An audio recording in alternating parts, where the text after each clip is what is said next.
Assalamualaikum warahmatullahi wabarakatuh. Yang terhormat Ibu Tri Wahyu Agustina MPD, serta teman-teman semua yang kami banggakan.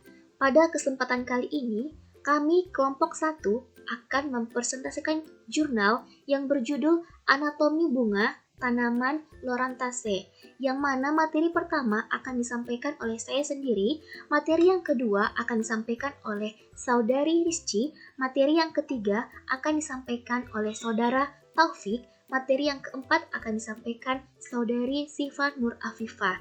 Oke, langsung saja kita ke materi yang pertama.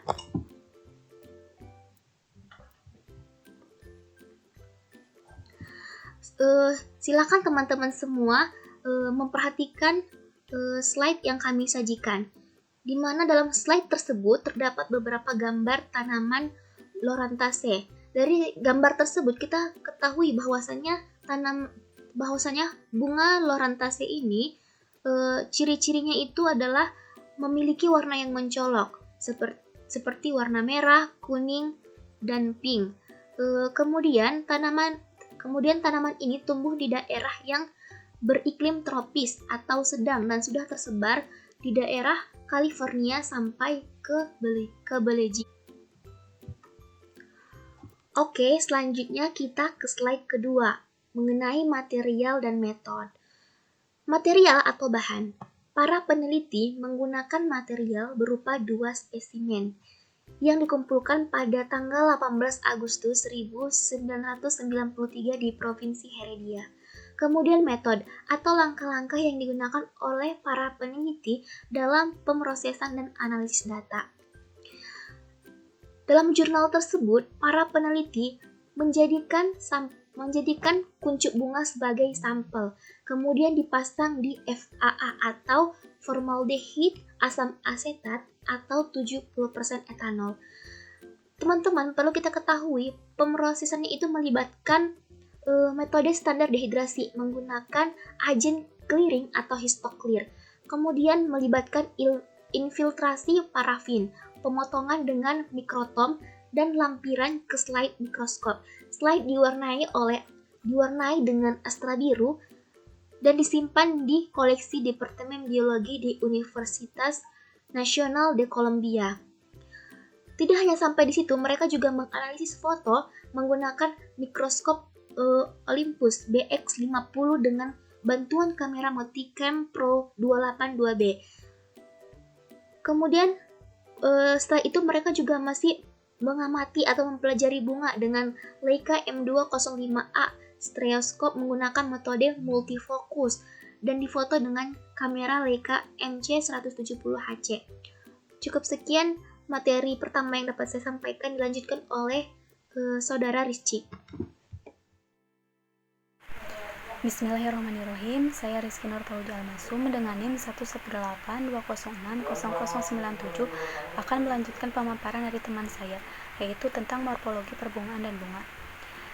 Psittacanthus striadeanus menunjukkan perbungaan terminal racemose atau monopodial yang dibentuk oleh pasangan triad. Pada sumbu perbungaan utama, sumbu sekunder dimasukkan yang berujung pada berak kopular akut. Dari masing-masing berak timbul 3 tangkai-tangkai bunga bermotif yang apeksnya melebar dan menyatu dengan brakteol terkait yang menebalkan ovarium inferior bunga. Kuncup bunganya biseksual, panjangnya 8-9 cm. Kalikulus berbentuk anular dan memiliki sekitar 6 gigi kecil namun berdiferensiasi baik. Korola atau mahkota bunga terdiri dari 6 kelopak kuning ke oranye lurus, panjangnya 8-9 cm dan lebar 1-2 mm. Bebas dari pangkal meskipun bergabung secara postgenital dalam tunas bunga dengan interdigitasi sel-sel epidermis. Benang sarinya terdiri dari 6 bagian, yaitu 3 panjang dan 3 pendek yang melekat pada pangkal kelopak oleh filamennya. Kemudian, kopular pedikel dan ovari inferior. Untuk bunga triad yang disisipkan secara terpusat, bagian kopular pedikel dengan brakteol yang terkait menunjukkan vaskularisasi hingga setengah dari panjangnya. Untuk bunga di bunga mekar, dasar bunga di bawah hipostase terdiri dari epidermis uniseriat dibentuk oleh sel-sel kecil, segi 4 dengan kutikula eksternal yang sangat tipis dan wajah internal yang tidak teratur. diikuti oleh 2 hingga 3 lapisan sel parenkim yang serupa dengan ukuran epidermis, yang pada gilirannya digantikan oleh sel-sel parenkim besar yang membentuk 10-12 lapisan jaringan, dan akhirnya sebuah cincin yang dibentuk oleh 8 lapisan sel parenkim kecil secara internal dan dikelilingi oleh parenkim khas. Ada 6 ikatan pembuluh darah kolateral dan korteks parenkim sentral. Assalamualaikum warahmatullahi wabarakatuh. Terlebih dahulu perkenalkan, nama saya Syifa Nur Arifah dengan NIM 11820606101 akan melanjutkan pemaparan dari teman saya. Dan di sini saya akan membahas tentang kalikulus dan corolla. Apakah kalian tahu apa itu kalikulus? Kalikulus itu yaitu modifikasi daun yang serupa dengan calyx atau kelopak. Nah, di kalikulus ini terdapat epidermis uniseriate, yaitu epidermis yang satu lapis dengan kutikula yang sangat tipis dan jaringan internalnya tidak ada pembuluh. Sekarang tentang corolla.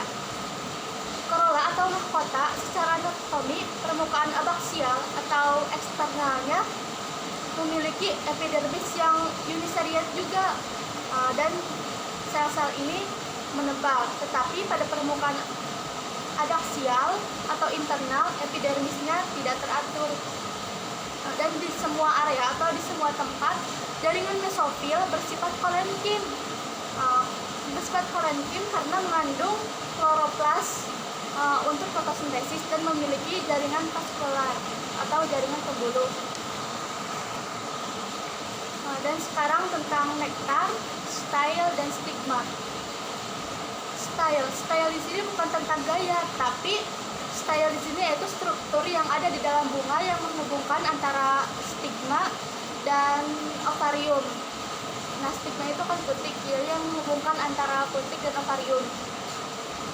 Antara kelopak dan style atau struktur ini terdapat nektar anular dan stigma yang sedikit berbeda, sehingga memiliki sel yang sangat membulat. Androecium. Secara anatomi, ini terdiri dari epidermis uniseriate juga yang tidak memiliki stomata dan dinding sel memiliki kutikula yang tebal. Secara internal, 2-3 parenkim tipikal terlihat mengelilingi jaringan vaskular sentral. Bisa dilihat di gambar 2B. Dan secara longitudinal, setiap kantung serbuk sari dibagi menjadi 6-7 kantong yang terpisah yang dipisahkan oleh septa. Sekian dari pemaparan dari saya, mohon maaf bila banyak kesalahan. Wassalamualaikum warahmatullahi wabarakatuh. Nah, pada slide 6 di sini ada beberapa gambar. Gambar yang pertama itu gambar A, merupakan potongan melintang mamelon dengan kantong embrio.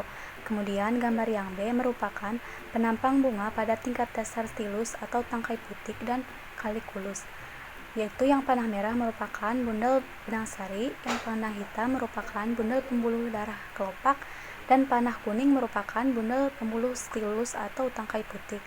Kemudian gambar yang C merupakan penampang bagian dari kelopak. Gambar yang D merupakan potongan melintang dari stilus atau tangkai putik. Gambar yang E merupakan potongan memanjang dari kepala sari, dan gambar yang terakhir yaitu gambar F merupakan penampang kepala sari menunjukkan kantung serbuk sari dengan serbuk sari matang.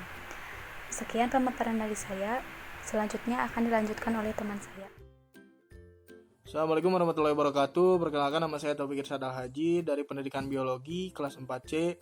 Menindaklanjuti presentasi dari teman-teman saya bahwa dari penelitian ini, meski pengambilan sampelnya rendah, penelitian ini menunjukkan bahwa bunga ini berada dalam klad dengan beberapa bunga lainnya, diantaranya yaitu Mayanus dan juga Acinarius. Nah, baik secara morfologi, semua spesies ini memiliki infloresensi triadik terminal. Di sini kami mengusulkan hipotesis alternatif dengan mempertimbangkan bahwa masing-masing kantong lokulus antar dari bunga ini adalah independen. Kemudian anatomi bunga dari bunga ini jika dibandingkan hasilnya dengan mistelos lainnya yang membahas berbagai macam bunga kaliber, nektar, gineklus, dan antera dalam konteks informatika baru. bunga ini berbeda dari negara-negara lain di mana ia harus membuka nomor seri untuk menggunakan mikroskop cahaya. Dengan demikian, Anda tidak perlu melakukan apa-apa terkait tanpa melihat dari mana saja, tidak ada yang unik, tidak ada mesin tunggal, dan juga satu-satunya pusat. Dan tidak ada formai dari benang sari, epipetal, septate. Barangkali hanya sekian yang dapat saya sampaikan. Wassalamualaikum warahmatullahi wabarakatuh.